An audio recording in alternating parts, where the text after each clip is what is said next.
Devam edelim.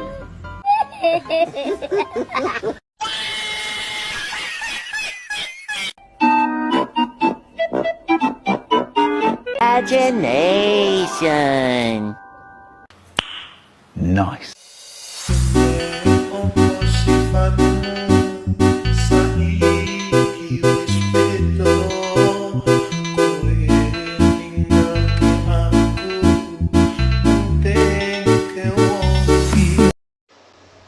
Assalamualaikum warahmatullahi wabarakatuh. Saya Swi Rahma dari kelas 1C Bimbingan dan Konseling Pendidikan Islam dengan NIM 125112345 dari Fakultas Tarbiyah dan Keguruan. Saya ingin melaksanakan tugas video dari mata kuliah Filsafat Pendidikan Islam yang diampu oleh Ibu Fitra Herlinda. Baiklah, saya akan membahas tentang dua tokoh penting dalam pendidikan Islam. Yang pertama adalah Imam Al-Ghazali, yang kedua adalah Ibnu Khaldun. Baiklah, kita akan membahas Imam Al-Ghazali dulu ya. Nama asli dari Imam Al-Ghazali adalah Abu Hamid Muhammad bin Muhammad Al-Ghazali. Beliau lahir pada tahun 1058 Masehi di Persia dan beliau juga wafat pada tahun 1111 Masehi di Persia juga. Berketepatan pada umur 53 tahun. Imam Al-Ghazali dijuluki sebagai Hujjatul Islam, yaitu pembela Islam. Dan ia menjadi cendekiawan dalam berbagai ilmu seperti ilmu fikih, filsafat, tasawuf, dan pendidikan Islam lainnya. Imam Al-Ghazali juga pernah menjadi guru di Madrasah Nizamiyah, di mana pada saat itu Madrasah Nizamiyah adalah madrasah terbesar di Baghdad. Adapun pemikiran utama Imam Al-Ghazali adalah Imam Al-Ghazali menggabungkan akal dan spiritualitas dalam pendidikan Islam. Yang kedua, Imam Al-Ghazali mengatakan bahwa pendidikan bertujuan sebagai pembentuk akhlakul karimah dan untuk mendekatkan diri kepada Allah Subhanahu wa taala. Yang ketiga, Imam Al-Ghazali menekankan tazkiyatun nafsi, yaitu penyucian jiwa.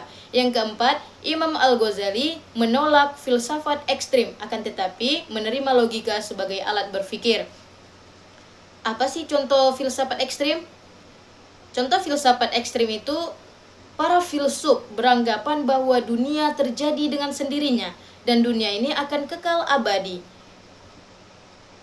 Nah, Imam Al-Ghazali menolak dari pemikiran para filsuf tersebut. Ia berpegang teguh kepada keyakinan Islam bahwasanya dunia ini diciptakan oleh Allah Subhanahu wa taala pada waktu yang tertentu dan dunia tidak akan kekal abadi karena setelah kehidupan dunia masih ada kehidupan akhirat.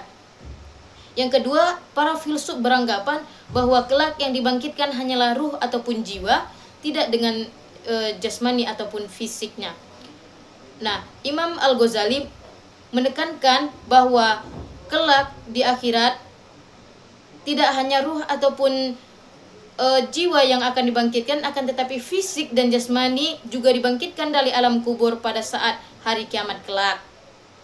Nah, adapun karya-karya penting Imam Al-Ghazali di antara lainnya adalah kitab Ihya Ulumuddin, di mana kitab Ihya Ulumuddin adalah kitab terbesar Imam Al-Ghazali yang menjelaskan tentang tasawuf dan akhlak. Yang kedua, kitab Al-Mustasfa. Kitab Al-Mustasfa ini membahas tentang usul fikih. Yang ketiga adalah kitab Tahaffud Al-Falasifa, di mana kitab tersebut membahas tentang kritik terhadap para filsafat, kerancuan terhadap para filosof. Yang keempat, kitab Ayyuhal Walad, di mana kitab ini membahas tentang pendidikan dan moral. Nah, adapun kontribusi Imam Al-Ghazali dalam pendidikan Islam, yang pertama, Imam Al-Ghazali menekankan bahwa akhlak sebagai inti dari pendidikan. Yang kedua, Imam Al-Ghazali menjelaskan peran guru sebagai pendidik yang spiritualitas atau pembimbing spiritualitas.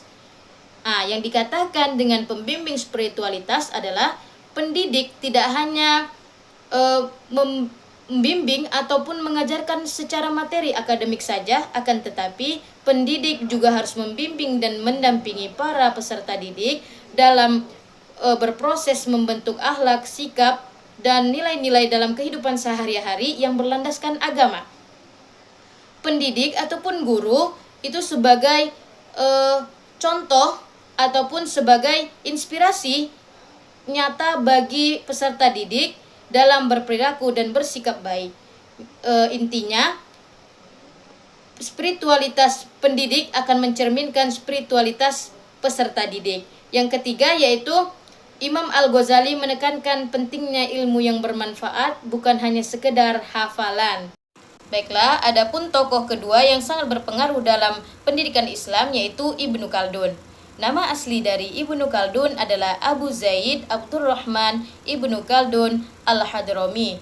Ibnu Khaldun lahir pada tahun 1332 Masehi di Persia, dan Ibnu Khaldun wafat pada tahun 1406 Masehi di Maroko, berketepatan sekitar umur 73 tahun.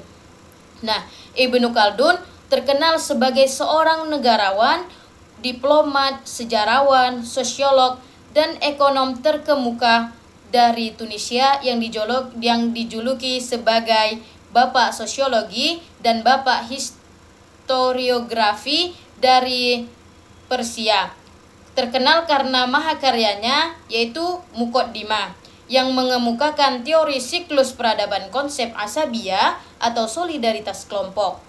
Ibnu Khaldun juga terlahir dari keluarga yang terkemuka yang berlatar belakang ilmu pengetahuan dan politik.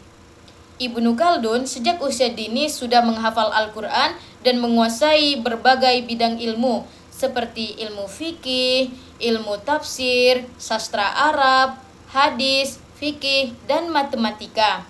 Karyanya terus dipelajari dan menjadi inspirasi bagi berbagai disiplin ilmu hingga saat ini. Adapun pemikiran utama dari Ibnu Khaldun, yang pertama pendiri ilmu sosiologi yaitu ilmu al-umron, yang kedua teori asabiyah yaitu kekuatan solidaritas kelompok membangun peradaban. Dan adapun karya penting dari Ibnu Khaldun diantaranya yaitu kitab terbesarnya Al-Muqaddimah, di mana Al-Muqaddimah ini adalah karya terbesar yang membahas tentang dasar ilmu sosial. Yang kedua adalah kitab Al-Ibar. Kitab Al-Ibar ini membahas tentang sejarah dunia.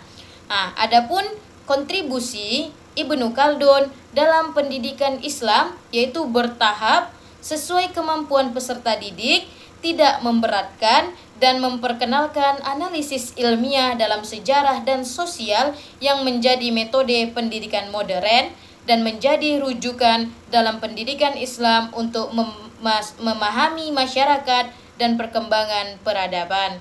Adapun perbedaan antara dua tokoh ini, yang pertama Imam Al-Ghazali, beliau terlahir dari keluarga yang sederhana, di mana pekerjaan ayah beliau hanya seorang penenun wol, di mana hasil kerajinan tangan tersebutlah yang menghidupi kehidupan keluarga Imam Al-Ghazali. Dan orang tua beliau, ayahnya meninggal pada saat Imam Al-Ghazali dan saudaranya masih kecil. Ayah beliau adalah seorang yang soleh, sufi, lagi jujur. Beliau meninggalkan sedikit uang kepada temannya yang juga seorang ahli sufi, di mana uang tersebut digunakan untuk pendidikan Imam Al-Ghazali dan saudaranya. Uang tersebut habis dan tidak bertahan lama, sehingga teman dari ayah Imam Al-Ghazali tersebut menyarankan untuk Imam Al-Ghazali dan saudaranya bersekolah di madrasah, di mana madrasah tersebut gratis dan diganti oleh pekerjaan. Nah, di sini sudah tergambarkan bahwa Imam Al-Ghazali terlahir dari keluarga sederhana. Nah, bertolak belakang pula dengan latar belakang Ibnu Khaldun. Sedangkan Ibnu Khaldun ini terlahir dari keluarga yang berlatar belakangkan orang yang berpendidikan, keluarga berpolitik, dan finansialnya yang sangat cukup. Nah, uniknya lagi, Imam Al-Ghazali pernah pada masa kejayaannya di dalam akademis, yaitu ia menjadi seorang profesor di suatu sekolah tinggi, yaitu sekolah Nizamiyah, di mana sekolah Nizamiyah ini adalah sekolah yang bergengsi tinggi, sekolah terbesar di Baghdad. Ia sempat mengumpulkan banyak kekayaan, namun uniknya lagi, Imam Al-Ghazali membuang semua kekayaannya. Ia kembali menjadi orang yang zuhud, orang yang ahli dalam sufi, dan ia hanya berfokus kepada memperbaiki diri dan zuhud yang miskin. Sedangkan Ibnu Khaldun, ia adalah seorang sosiolog yang berfokus kepada sosiologi dan karya-karya politiknya dengan karya-karya politiknya. Namun di tengah-tengah karya politiknya, Ibnu Khaldun ternyata pernah dicurangi oleh lawan politiknya. Ia dituduh ikut dalam pemberontakan, sehingga dengan tuduhan tersebut ia dipenjara selama 2 tahun lebih, dan sehingga ia dibebaskan oleh pemerintahan baru.